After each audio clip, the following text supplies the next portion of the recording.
नमस्कार, चमकता भारत न्यूज में आपका स्वागत है। मैं हूं पल्लवी और आइए नजर डालते हैं दिन भर की खास बड़ी खबरों पर। आजसू पार्टी सत्ता में आएगी, लोगों का काम होगा, यह मेरी गारंटी है।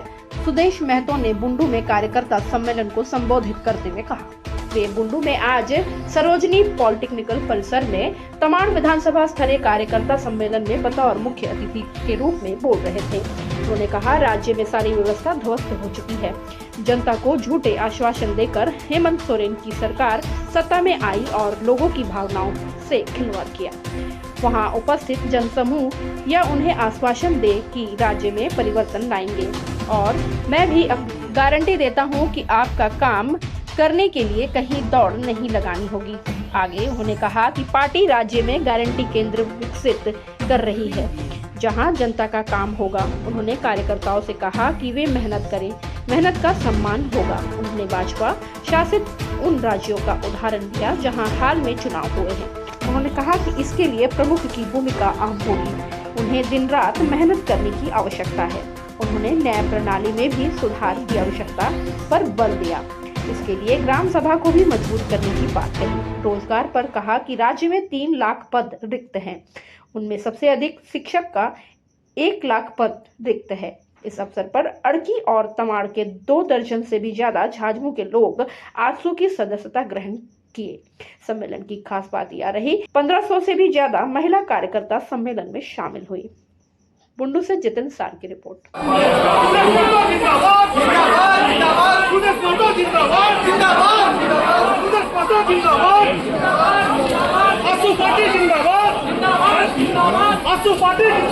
जिंदाबाद जिंदाबाद। समय में लगातार यहाँ के कार्यक्रमों में हमारे कार्यकर्ता पदाधिकारी समय समय पर शिरकत करते रहे,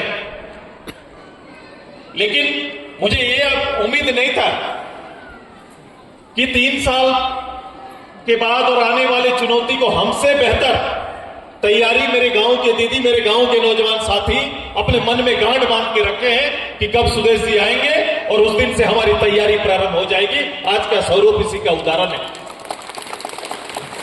ये जिद हमसे ज्यादा जिद आपका है। मैं पहले भी कहा कि पंच प्रजना के सभी नायक, हमारा यह दायित्व है, हमारा यह धर्म है, हमारा यह कर्तव्य है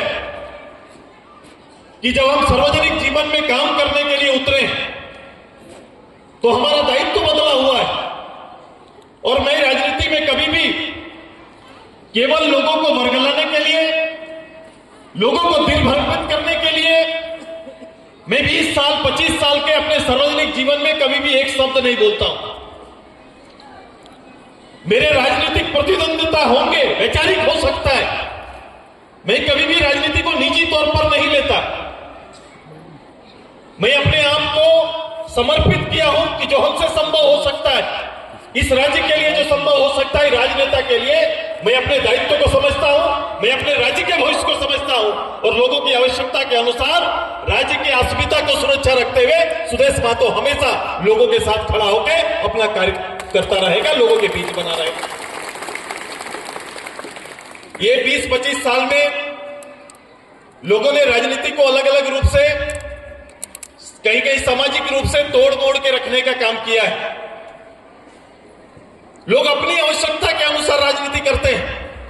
कोई भी व्यक्ति, बहुत कम लोग ऐसे हैं जो पूरे राज्य को और राज्य की पूरे जनमानस को एक साथ एक रूप से देखते हुए राज्य की तरक्की का कोई मूल्यांकन करते हैं। उनको लगता है कि मुखिया चुनाव हो रहा है तो किसी तरह मुखिया चुनाव में भाग ले लेते हैं और भाग लेके पार हो जाते हैं।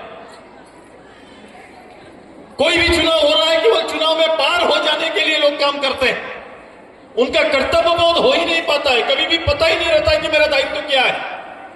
जब हम पहली बार तमाड़ में आए तो मेरा दायित्व था, एक जिम्मेदारी आजसू को लोगों ने दिया था।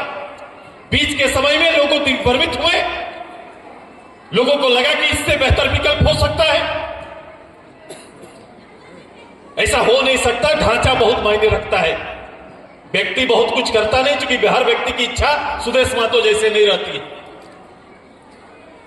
तो सीमित इच्छा में कोई भी बड़ा काम हो ही नहीं सकता है। कौन परिवार नहीं चाहता, कौन सा तमाड़ अड़की बुंडू का कौन परिवार नहीं चाहता कि यहां पर भी बैठ के कोई मेरे लिए सोचे, मेरे लिए बात करे और हमारा नेतृत्व करे। प्रतिनिधि तो बहुत है, लोग आए, असेंबली आए, पार्लियामेंट से लेकर सारे लोग प्रतिनिधि है, लेकिन कभी कभी जिस रूप से हमारा देखने का नजरिया है, वो नजरिया में कोई लोग सोचते हैं कि ये अवसर शायद सेवा करने का नहीं। मैं समझता हूं कि सेवा का सबसे बड़ा माध्यम कोई है, और मैं बार बार कहता हूं विवेकानंद जी की उस बात को कि ईश्वर तो ठीक है, हमारा वो आत्मीय संबंध है ईश्वर के साथ, लेकिन उससे ज्यादा अगर इस कलयुग का ईश्वर को ढूंढना है तो गरीब मानव में ढूंढो, वहां पर अवस्थित है, और उसकी सेवा करेंगे तो पूरा सबका सेवा हो जाएगा। तो सेवा करना क्या है भाई साहब? भारत सरकार, राज्य सरकार की योजनाओं को सही रूप से उसके दरवाजे तक पहुंचा देना। तकलीफ कहां पर है? मैं 3 बात कह रहा हूं हमेशा कि लोग को तकलीफ कहां है। अभी पूरा सिस्टम में सबसे ज्यादा काम करने का कहां जरूरत है, तो हमारा न्यायिक जो प्रणाली है जो वो बड़ा ही कमजोर हो गया है। न्यायिक प्रणाली कहां से शुरू करेंगे? न्यायिक बोल रहे हैं तो न्यायालय से नहीं है, वो बहुत ऊपर है। न्यायिक प्रणाली हमारा ग्राम सभा से शुरू होता है, जिसको ग्राम सभा हम कहते हैं। ग्राम सभा हमारा ट्रेडिशनल ग्राम सभा भी यहां पर चलता है, और जहां ट्रेडिशनल नहीं है मेरा सिस्टम, वहां पर गांव द्वारा चुने हुए प्रधान के द्वारा चलता है।